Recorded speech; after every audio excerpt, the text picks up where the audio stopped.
देग्लाय खाफालाव गैया फैगौफोराव मोन तो आरो बेनि उनाव जोङो माखासे आद्राफोरखौ जिखिनि गोजोननाय थाबाय बिथां सारनिसिम फैयो दुमदाखाल मोनसे असान्ति बड'लेण्ड रादाबनि नायगिरि बयनिसिमबो दिनैनि बे बिसायख'थि फोसावदिं मेल बेहाय खरामारा प्राइमारि सिङाव थानाय देवलसालियाव बेखौ लानाय जादों आरो बेहाय जिखिनि फोसावदिं मेलाव जोंनि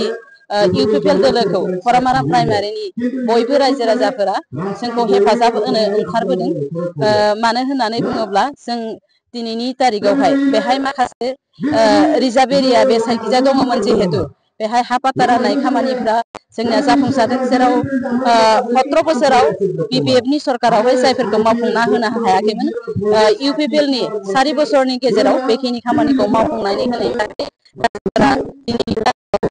गोबां खुसि आरो बेजोंल' नङा जोंनि फरायनाय बिथिङावहाय जोंनि मानगोनां प्रमद बर' सारा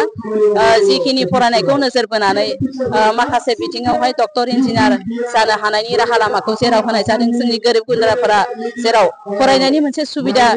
मोननो थांदों बेखौ लानानै दिनैनि तारिखावहाय जोंनि गार्जेन आरो जोंनि फरायसाफोरा खुसि जायनि थाखाय दिनैनि तारिखाव बयबो इउपिपिएलआनो सरकार जाफिननो नांगौ आरो बिटिआरनि सिबा प्रमद बर' सारानो जाथारनांगौखौ नोजोर बोनानै दिनैनि तारिखाव रायजो राजाफोरा बयबो ओंखारबोदों दिनैनि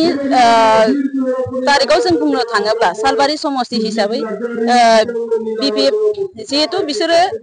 जेराव एजेन्डा गैला बिपिएफ हिसाबै एजेन्डा गैयिनि थाखायनो दिनैनि तारिखाव बिसोरनि माखासे आगदा आगसि हाग्रामा सेरनि जिखिनि जाय आगदा आगसि लिडारफोरा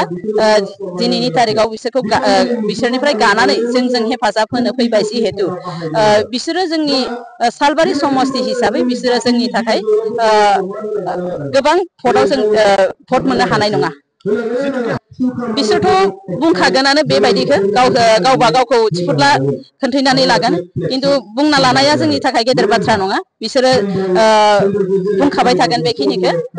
जोंहा इउपिपिएलआनो सरकार गठन खालामगोन जोंहा रोखा बेयो जोंनि थाखाय जेबो गेदेर बाथ्रा नङा बिसोर बुंना लानाया बेखिनिखौ जोङो दिनैनि तारिखाव बुंनो नांगोन कि